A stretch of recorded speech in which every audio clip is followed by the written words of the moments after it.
자, 안녕하세요. 부처님의 위대한 생애를 쫓아가는 붓다로드 붓다 순례 시간입니다. 오늘 말씀드릴 내용은 그래도 녹야원인데 사성제 얘기 잠깐, 사성제가 도대체 어떤 구조로 되어 있는지에 대한 이야기 잠깐 설명을 드리고 나메카 스투파, 다르마라지카 스투파, 그 다음에 아쇼카 석주 관련된 이야기들 계속 해드릴 수 있도록 하겠습니다. 사성제는 어떻게 보면 부처님께서 창도하신 거예요. 그러니까 만들어내신 거예요. 그 전에 사념처, 그 다음에 오온, 12처, 18개, 그걸 삼가설이라고 하는데, 그리고 사념처 같은 것들은 사실은 부처님 이전부터 있었던 수행법들을 이렇게 가공하는 겁니다. 재가공하는 거. 그러니까 약간 실용신안 같은 느낌이고, 사성제는 발명특허 같은 겁니다. 그리고 사성제는 원리체계예요. 목적이라고 하는 것들을 딱 이렇게 구조화 지어주는. 그러니까 왜 너는 수행을 해야 되는지, 그 다음에 그러니까 예를 들면 그런 거죠. 왜 너는 불교를 믿어야 되는지를 설명해 보세요. 뭐 이런 것들 이렇게. 그래서 사성제는 고집멸도라고 되어 있습니다. 뭐 다 한 번 정도는 다 들어본 얘기인 거고, 고는 이 세상은 고통이다. 고통이다. 왜 그러느냐? 이것이 인이 되기 때문에. 이렇게. 이건 결과예요. 결과. 우리는 고통 속에 있다. 고통 속에 있다. 고통 속에 있어요?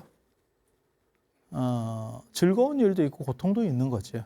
그거는 현상적인 거예요. 그러니까 현상이라고 하는 건 우리가 삶의 현상이라고 하는 데서는 즐거운 일도 있고, 삶이라고 하는 것은 고락이 반반이다. 고통스러운 것도 있고 즐거운 것도 있는 거다라고 말하는 것. 그것은 현상적인 거예요. 그러니까 마치 물 위에 파도가 이렇게 치듯이 이것은 높을 때도 있고 낮을 때도 있고 이렇게 치는 거고, 시면에서 흐르는 어떤 흐름은 끝이지 않고 계속 가는 거지. 그러니까 이것을 본질적인 고라고 합니다. 이건 현상적인 고. 현상적인 고는 내 뜻대로 안 되는 게 고의 어떻게 보면 가장 큰 속성이에요.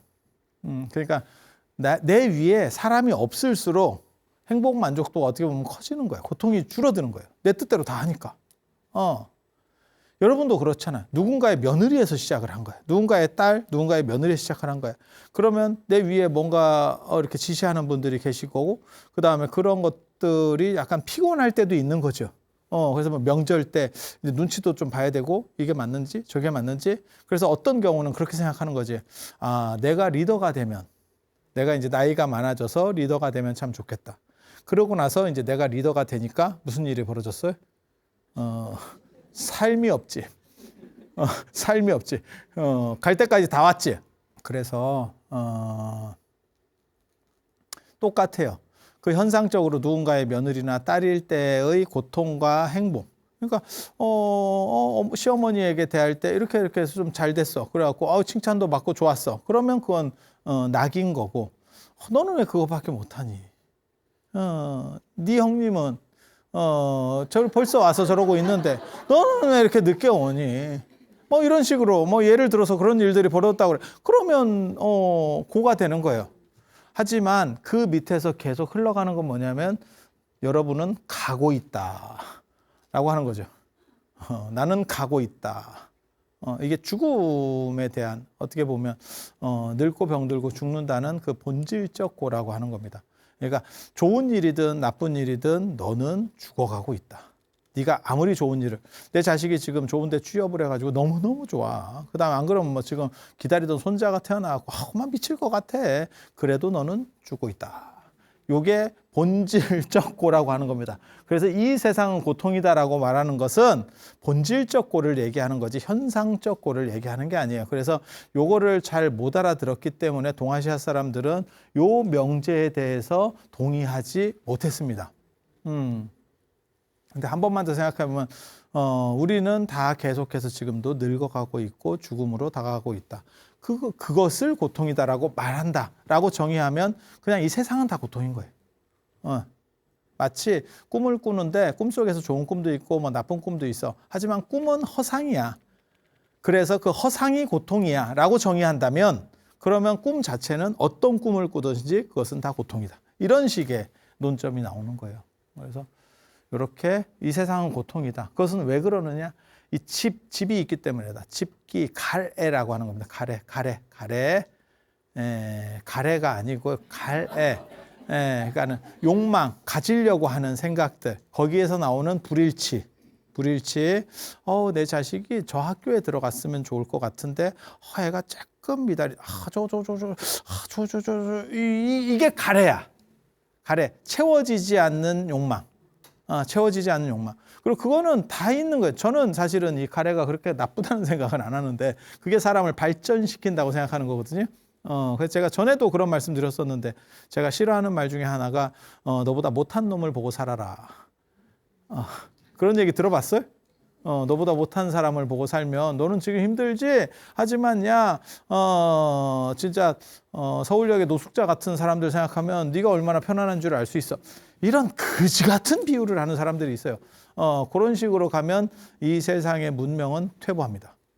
그거는 그냥 정신승리하려고 몇 명 이렇게 조금 이렇게 위장하는 정도지 아무런 가치도 없는 얘기예요. 나보다 더 높은 사람을 보고 나도 그렇게 되기를 바라고 이렇게 되기를 바라고, 그리고 가장 아름다운 삶은 원력 있는 삶이에요. 내가 좋은 걸 가지고 이 세상을 바꿔서 그 여파로 모든 사람들이 같이 행복할 수 있기를, 그러한 장을 만들어야겠다. 그게 원력입니다. 그래서 원력 있는 사람이 있으면 진짜 아름다운 사람. 그래서 제가 두 가지 사람을 되게 좋아하거든요. 자기 철학이 있는 사람, 원력 있는 사람. 근데 이거는 사실은 겹친 개념이라고 보면 돼요. 자기 철학이 있는 사람 대부분 원력이 있어요. 네. 그래서 그렇게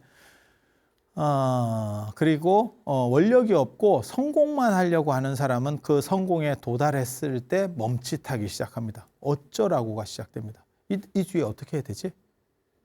그래서 우리는 어떤 경우를 보냐면, 이제 정치적인 얘기는 아니지만 또 정치적인 얘기를 하면, 대통령이 끝나고 난 뒤에 그분들의 삶 어떻게 설계할 것인가, 굉장히 어려워요. 왜냐하면 정점을 찍고 난 뒤에 이거를 잘 회항한다라고 하는 것이 생각보다 어려운 가치입니다.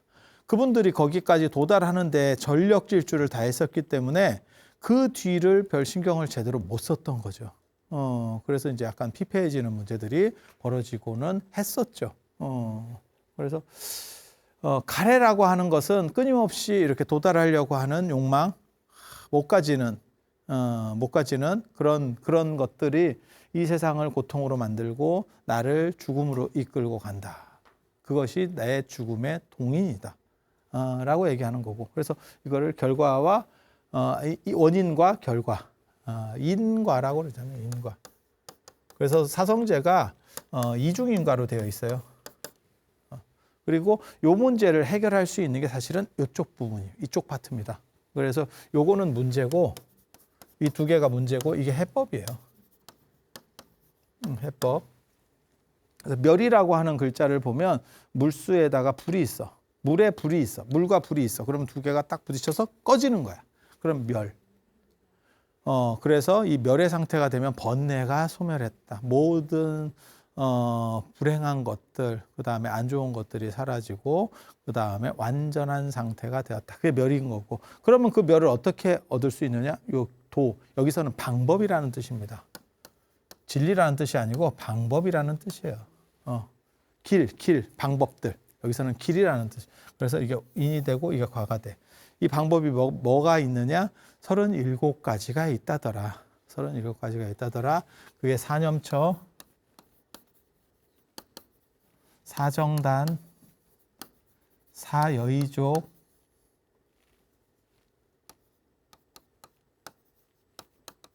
오근, 오력, 칠각지, 팔정도예요.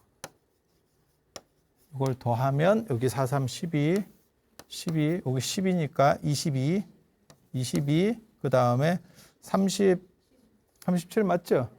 37. 그래서 이걸 37 조도품 37 보리분법이라고 하는 거예요. 총 개수는 37가지지만 범주 구분으로 하면 7가지 수행법이에요. 7가지 수행법. 그리고 그 중에서 예전에는 다 똑같아요. 제일 먼저 나오는 거든지 제일 뒤에 나오는 게 대장입니다. 제일 먼저 나오는 건 뭐냐? 사념처. 신수신법 사념처가 되는 거고, 제일 마지막에 나오는 게 팔정도죠. 견사, 어업, 명, 정진, 염정 8가지 이렇게. 그래서 팔정도를 중심으로 이해를 하면 사성제 팔정도라고 말하는 거고, 사념처를 중심으로 이해를 하면 사성제하고 사념처가 되는 거예요. 그러면 이제 남방불교에서 뭐 윗바사나 할 때 뭐 사념처, 신수신법을 한다는 동안 어쩌고 하는 얘기들이 거기서 나오는 거예요. 이해가 되시죠? 그럼 중간 거는 어떠냐? 중간 거는 요게 요 2개가 대장이라니까. 그러니까 이게 1이고 정확하게 말하면 이게 2예요. 나머지는 그냥 조금, 그러니까 구기 종목으로 말하면 팔정도가 축구고, 그 다음에 사념처가 야구고, 야구는 아니면 농구쯤에 해당하는 거고, 나머지 뭐 소프트볼, 뭐 핸드볼 됐죠. 그런 거 다 합쳐도 축구 선수 1명, 그 구단 전체 몇 개 팀이 합쳐도 축구 선수 1명 연봉 안 돼. 현실이잖아. 그러니까 이런 거 조금 잘 안 하죠. 중간 거는 있어도 뭐 그렇게 되겠죠. 그냥 생각을 해보시면. 그래서 그렇게. 그리고 요거를 교진여 등 그 오비구에게 3번에 걸쳐서 말씀하셔요. 시는 드러내서 보여준다. 이런 거야. 그러니까 이거는 어떻게 보면 전체 수행과 관련된 원리 체계를 얘기하는 거예요. 너의 상태는 이런 그지 같은 상태야. 그것은 이런 방식으로 바뀌어야 돼. 이 그지 같은 상태는 왜 이렇게 시작되는지 알아? 그것은 네가 가래 끊임없이 무언가를 이렇게 불일치의 추구를 하기 때문에 그래. 그래서 너는 고통 속에 빠져 있는 거야. 이것을 해결해야 되는 거야. 해결하는 방법은 무엇일까? 이러한 방법들이 있어. 그래서 이러한 방법을 가지고 이것을 해결하면 돼. 그래서 내가 이 구조를 한번 보여주고 그 다음에 그걸 네가 한번 해봐. 그걸 권이라 그래요. 권. 그 다음에 그것을 네가 했을 때 그것을 증득하는 것을 증이라 그래요. 권증. 그걸 3전 12행으로 3번 굴려서 사성제를 3번 굴리는 거야. 그러면 12개가 되겠지. 그래서 3전 12행으로 가르쳤다라고 말하는 거예요. 네. 요까지. 이렇게 가르쳐서 교진여가 깨달음을 얻고, 오비구 누군지 잘 모릅니다. 저번에도 제가 그런 말씀을 해드렸어요. 오비구가 생각보다 출입이 있어. 인물들이 누군지에 대해서 경전마다 약간 오락가락해. 3명만 확실합니다. 그게 교진여 첫 번째 제자. 그 다음에 마승, 아싸지라고 하시는 분이고요. 마승, 아싸지, 위제일, 마승. 그 다음에 심력가섭.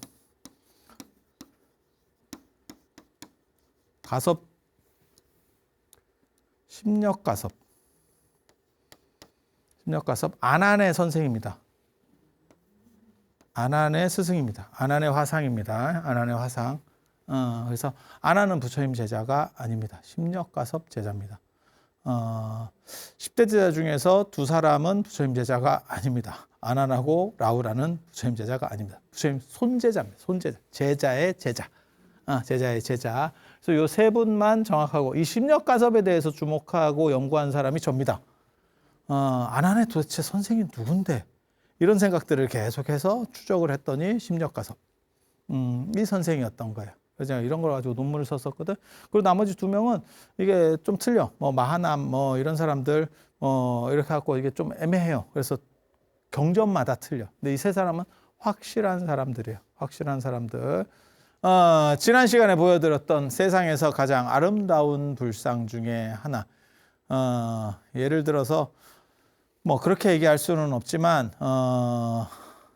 가장 아름다운 불상을 저한테 꼽으라고 얘기하면 저는 이 불상하고 중국의 용문석굴 봉선사 노산화동에 있는 측천모 불상을 꼽습니다. 그래서 작아요.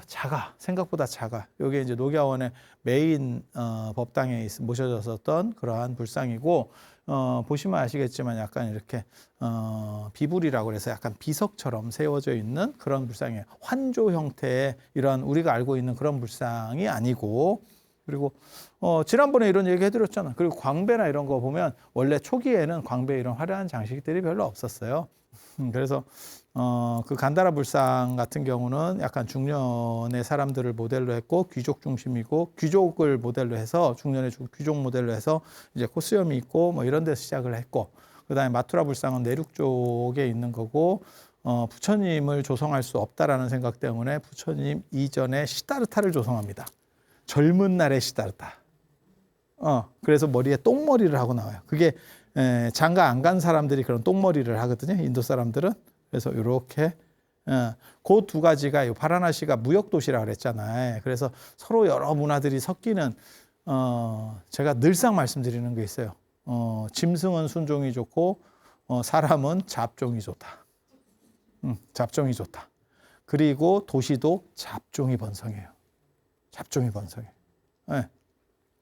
그래서 이런 바라나시 같은 데서 여러 문화들이 막 교역하러 오고 뭐 이런 과정에 섞이고 융성해지고 그렇게 해서 정점을 찍는 게 이 바라나시 불상.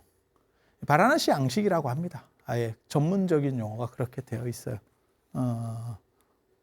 그래서 자, 이게 다메크 스투파라고 하는 거예요. 사진 잘 찍었지? 제가 찍은 거예요. 저런 탑이 두 개가 있었습니다. 인도 탑이 여러 형태들이 있지만 대부분의 탑들은 이렇게 약간 무덤 양식이라고 보면 돼요. 우리 약간 무덤 봉분 같은 스타일이라고 보면 돼요. 그리고 그게 약간 변형되면 저렇게 위에가 한 단 더 솟아 올라가는 스타일로도 나옵니다. 약간 미사일 같이. 저런 탑이 두 개가 있었습니다. 바라나시 사르나트 녹야원에 두 개가 있었어요. 똑같은 형태로 추정을 합니다.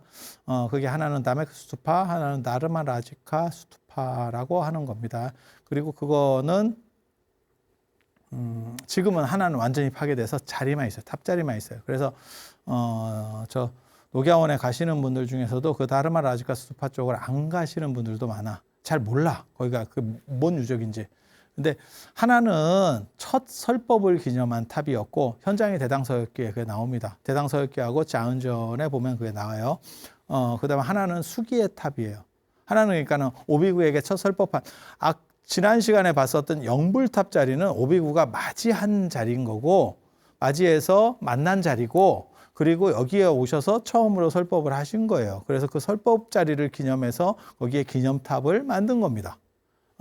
그리고 그 옆에 이 녹야원이 불교적으로 이제 두 가지 성지거든요. 첫 설법이 이루어졌다라고 하는 게 하나가 있고 또 하나는 수기를 받는 수기가 뭐냐면 너는 다음 생에 붓다가 될 거야. 그러니까는 내 다음 번호 너다 이런 거. 다음 대통령은 당신입니다. 뭐 이런 거. 그래서 저기서 석가모니 부처님이 가섭 부처님한테 수기를 받아요. 수기를 받고 그리고 석가모니 부처님이 가섭 부처님한테 수기를 받고 석가모니 부처님은 어떻게 되는 거냐면 연등불이라고 있어요. 연등불 들어보셨어요? 디판가라 붓다. 요 연등불한테 결정적 수기를 받아요. 결정 수기는 뭐냐면 너는 다음 생에 붓다가 될 거고 석가모니야. 이름은 석가모니야. 라는 걸 받아. 그런데 요건 옛날 뿐이고 이 양반은 옛날 뿐이고 바로 전임자는 가섭 부처님입니다. 비바시불, 시기불, 비사부불, 구류손불, 구나모니불, 가섭불, 석가모니불.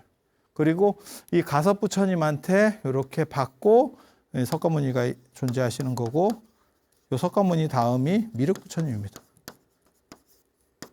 미륵 아일다라고 실존 인물이었던 것 같아요. 실존 인물이었던 것 같아요. 그래서 저 자리에서 다 수기들이 이루어집니다. 그리고 여기 보면 여기 구멍들 있잖아. 여기에도 부처님들이 다 이렇게 아까 그런 설법하는 부처님들이 있었어요. 근데 요런 데 가면 이렇게 성지에 가면 저렇게 동그랗고 네모난 저런 조그만 자리들이 많이 있어요. 부도탑 자리입니다. 그러니까 부처님께서 처음으로 설법하신 이런 성지에서 수행을 하려는 스님들이 많으니까 큰 사원들이 만들어져요.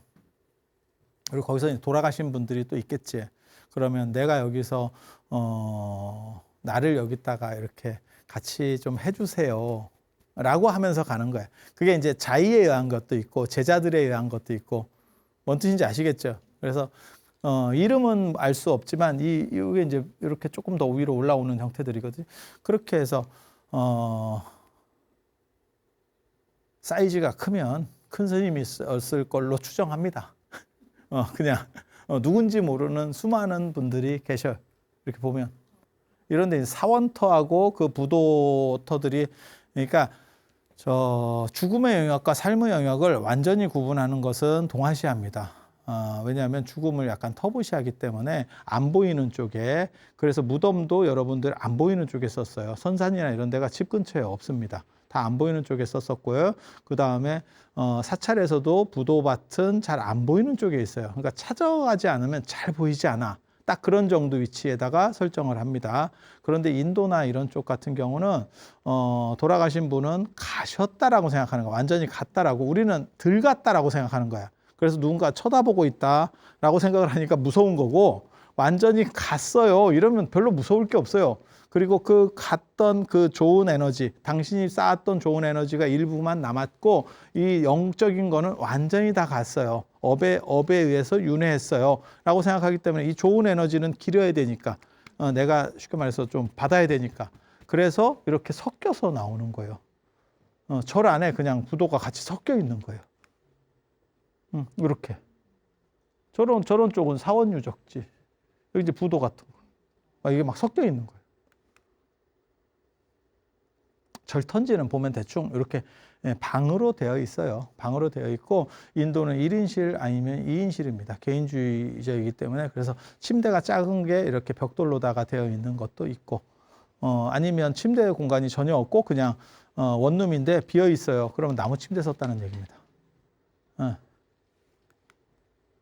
그 몇 번만 이렇게 대충 가가지고 이렇게 눈대중 보면 들어오기 시작해요. 그리고 저한테 설명 몇 번만 들으면, 이랬는갑다, 저랬는갑다. 물론 사슴동산이니까 사슴 있고, 이렇게 사원 유적지들이 쫙 이렇게 있는 거. 그리고 여기는 나중에 다 파괴됐기 때문에 이렇게 다 땅속에 매몰되어 있던 거를 발굴해 놓은 거고요. 우리 식으로 하는 추춧돌, 황룡사 추춧돌 발굴하듯이 발굴해 낸 거고, 저 벽돌 유적이 굉장히 안 좋은 게, 목조 유적은 우리 황룡사 9층 목탑이나 이런 목조 유적이 안 좋은 거는 화재의 취약성입니다. 불나면 끝난 거고 원형 추산하기가 상당히 어려워요. 벽돌 유적이 또 안 좋은 점은 뭐냐면 재활용이 쉬워요. 그래서 뜯어다가 집 지으면 됩니다. 여기 벽돌이 땅에서 나오는구만. 어이구 대박이에요. 이러면서 이렇게 인더스 문명이 처음 발견됐을 때 어떻게 발견됐냐면, 모헨조다로, 하라파 이런 거 할 때 영국이 철도를 뚫어요. 다 마찬가지예요. 식민지 수탈을 위해서는 철도를 뚫어야 됩니다. 그래야 실어서 땡겨갈 거 아니에요. 우리도 마찬가지잖아요. 예, 경부선 뚫어줬죠. 그렇게 해서 철도를 뚫는데, 철도 옆에는 침목이 있어야 되고, 철도 이렇게 밑에 침목이 있어야 되고, 거기에 자갈들을 이렇게 놓죠. 이렇게 한번 기억해 보세요. 그게 이제 충격을 분산시키려고 자갈을 깔잖아요. 그거를 얘네가 벽돌을 썼거든요. 그래서 벽돌을 하니까 이제 만들어야 되는데 만들기 귀찮죠. 그러니까 어디 가니까 땅을 파니까 벽돌이 계속 나오죠. 그러니까 그거 갖다가 다 깨가지고 철도를 건설하는 데 썼죠. 근데 너무 많이 뜨는 거, 끝도 없이 나오더라는 거예요. 그러니까 파보니까 인더스 문명. 참 놀랍죠. 그러니까 인더스 문명은 상당 부분은 철도로 들어갔고요. 중국의 은나라를 대표하는 갑골문의 그 갑골은 감기약의 약재로, 한약 약재로 쓰였습니다. 용골이라고 하는 약재로 쓰였어요. 그래서 한약 지어서 먹다가 그 발견된 게 그거예요. 한약을 터서 이렇게 보니까 뭔가 글씨 같은 게 써 있어서 그 이제 그래서 그게 갑골의 발견. 진짜 희한하지. 인생 진짜 희한해. 이게 다르그마나 라지카 스투파라고 하는 데입니다. 아까 거기는 다메크 스투파. 여기에 그런 비슷한 형태의 탑이 있었던 거야. 아까 그 미사일 같이 생긴 탑이. 예. 요거를 또 불과 한 200년 전에, 한 200년 전에, 그렇게 오래된 얘기가 아닙니다. 그게 오래됐으면 안타까운 것도 아닌데, 저기를 이제 힌두교 이런 사람들이 관장을 하고 있었거든요. 그 사람이 그냥 헐었답니다. 심심해서. 그래서 헐었고 헐다 보니까 저 상층에서 부처님 사리랑 사리기가 나왔대요. 사리를 감싼 이 함, 겐지스강에 버렸답니다. 겐지스강. 그래서 겐지스강이 신성한 강이야. 불교적으로도. 부처님의 사리가 흐르는 강이야. 사리가 흐르는 강. 하지만 마시면 장티푸스 걸린다는 거. 조심해야 된다는 거. 다르마라지카 스투파 자리 이렇게 가면 이 자리가 큰 자리가 있어요. 나르마나시카 수집화 자리고 이 탑 주변으로도 작은 소탑들이 이렇게 감싸 안고 있다는 걸 알 수 있죠. 이런데 어떻게 보면 같이 있고 싶은 마음 뭐 충분히 있지 않을까? 네, 그런 생각이 들어요. 카닥 같은 거 존경한다 그래서 이렇게 티베트 사람들은 이렇게 천으로 된 흰 천으로 된 걸 이렇게 공손하게 올려줘요. 그게 이제 존경의 표시야. 그러면 이제 뭐 달라이라마나 이런 사람들이 그걸 이제 목에 걸어주기도 하고 이러는 거거든. 여기 이제 누가 대단한 사람이야 던진 거예요. 아유, 뭐 대단하지. 그 집념 높이 삽니다. 저도 저런 행동들을 하지만 저거 엄청나게 어려운 거예요. 저거 엄청나게 어려운 거예요. 뭐. 옛날에는 게다가 저게 이 옆에 이 난간이 없었어요. 근데 요즘은 이제 난간으로 탑돌이 할 때 자꾸 사람들이 이렇게 자꾸 한 번씩 만져가지고 난간을 또 놨어요. 저 감실 아까 얘기했었잖아요. 저 안에 부처님 계셨다고. 불상들. 이게 사원유적. 이렇게. 가면 이런 데서 시간 진짜 잘 갑니다. 여기서 탑돌이 한 3바퀴 하고 금강경이나 한번 읽고 뭐 이러면 금방 가. 축원 딱 하고 이러면 감동이지. 그래갖고 이제 좀 돌아보고 좀 하려고 그러면 자, 차 타세요. 4시간 가야 되면 4시간. 이렇게. 그리고 이 탑이 생각보다 디테일해요.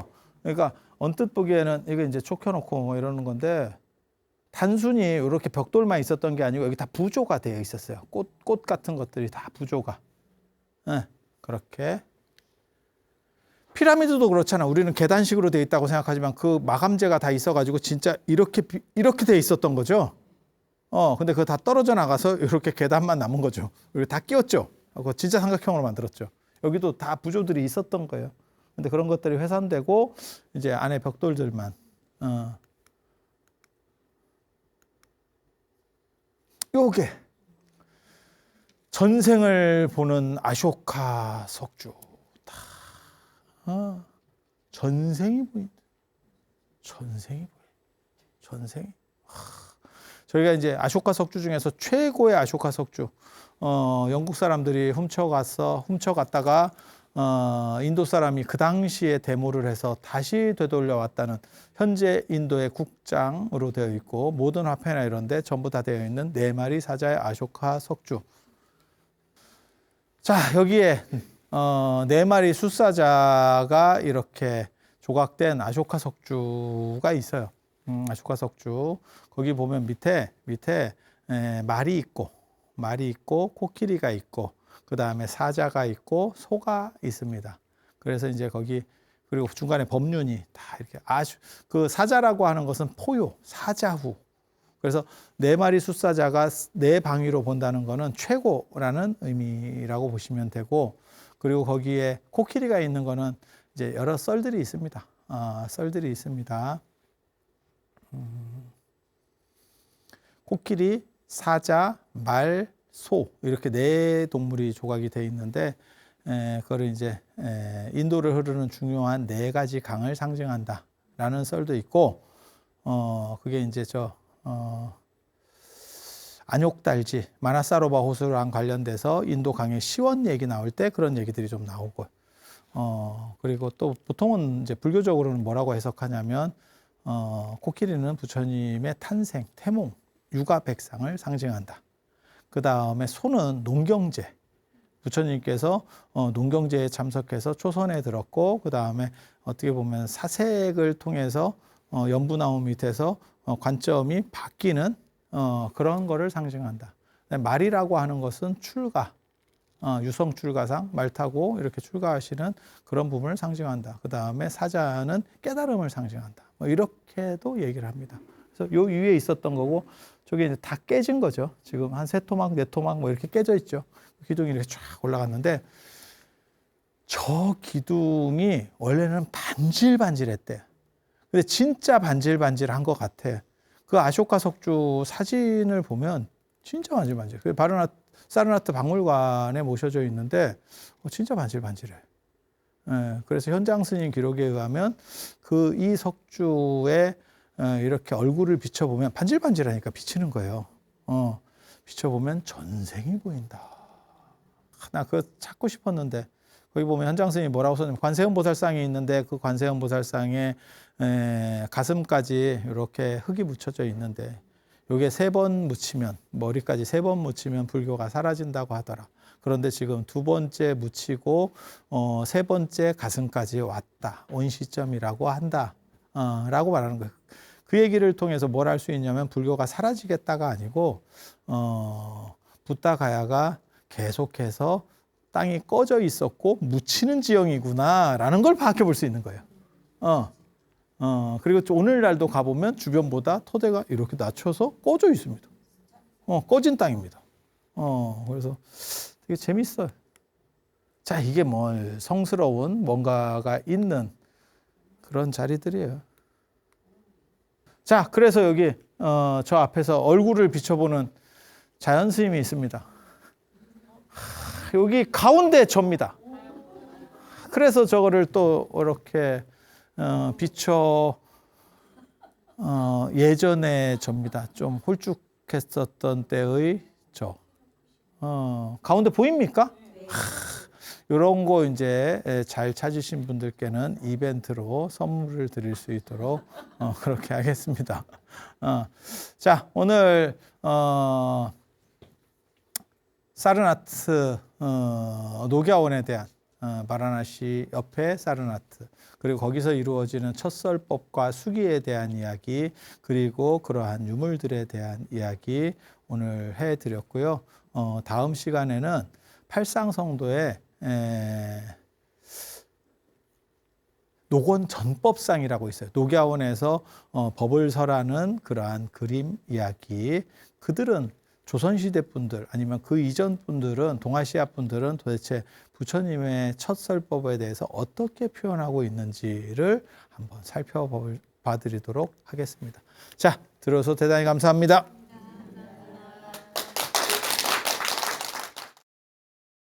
감사합니다.